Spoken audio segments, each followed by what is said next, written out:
Ano yung honest opinion mo, Mama Ogs, dito sa mga artista na, ito hindi lang sa senatorial, no? Kasi nakikita natin to. Ibang mga artista, nanalo na sa politika, nakaupo na, pero hindi pa rin binibitawan yung kanilang trabaho sa showbiz. Pinagsasabay, gumagawa pa rin ng show ng pelikula. What do you think of Okay. that? Ang rason naman nila dyan, kaya po ako nagtatrabaho o kaya po ako umaarte sa pelikula o sa teleserye. Kasi hindi ko naman ho pinagkakakitaan ng politika. Hindi naman ho ako corrupt, kaya ho ako nagtatrabaho. O, yun na mairarason. So, anong ilalaban mo doon? It's Naniniwala either ka ba doon? matuwa, nakakatuwa naman to. Talagang hindi pa rin niya nakalimutan yung kanyang first love, which is acting. Nakakatuwa naman to. Kaya pala nagtatrabaho, nagbabalik sa acting dahil ayaw niyang mapagbintangan na magnanakaw siya o corrupt siya o nangungupit siya sa kanyang pondo. Kaya siya nagtatrabaho. Anyway, may mga meron din kasing mga artista na parang gusto ko umarte para makalimot o parang makahinga lang ako sa Oo. politics. Babalik doon ako sa core ko mismo, which is acting. So may mga ganyan. Hindi ko naman sila mabiblame. Para hindi ko rin naman sila pwedeng husgahan na, naku, ito namang mga ito. Tapos pag nag-attitude sa set, ganyan-ganyan. Di ba? Yung tanggap ng trabaho. Tapos biglang may mga ganito tumatanggap ka ng okay, aarte ka. Tapos pagdating mo sa set, may sarili kang dressing room. So habang nasa dressing room ka, dapat artista ka, politiko ka rin. Doon mo ngayon pinapupunta sa set yung mga kamiting mo sa politics. Talaga? Oo. Kaya minsan, ako naka-experience na ako ng ganyan.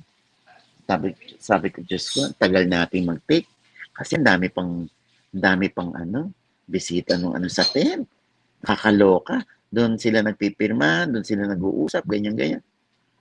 Doon, nakakabuisit talaga yung ganun. Hindi ko mahaba yung oras. So, nade-delay tayo dahil ang dami mong pinipirmahan. Ang dami mong minimit. Nade-delay tayo ng trabaho. Di napapamahal yung producer, sa mga tama ba? Oo.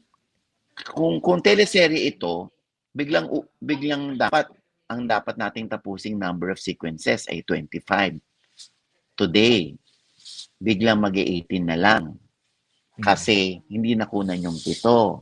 Ba't hindi nakunan yung 7? Kasi si politikong artista nakiusap. Kasi importante. Kasi siya yung magsasalita sa floor. Kaya mini-meeting niya yung kanyang mga staff sa tent. Yung ganyan paano kami? Pinagsabay. Pinagsabay. Kaya pansamantala, huminto muna ako sa pag-aartista. So, kung ganun pala, na gusto mong mag-artista, tapos, at the same time, politiko ka, dapat mamili ka. You cannot serve two masters at the same time. Diba? Yung, parang, ano bang gusto mong patunayan? Superman ka ba? Di kung nasa politics ka, di mag-absent ka muna sa showbiz. Huwag ka muna umarte. Pwede rin, acting din naman yung ginagawa ng iba sa politika, no? So, pwedeng hindi naman nila namimiss yung acting. Depende. Yun din ang kasamaan, no? Yun din ang pangit.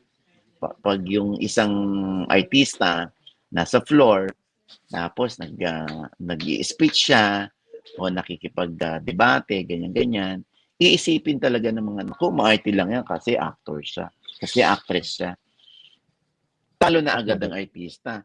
Anong ilalaban mo doon? Oo.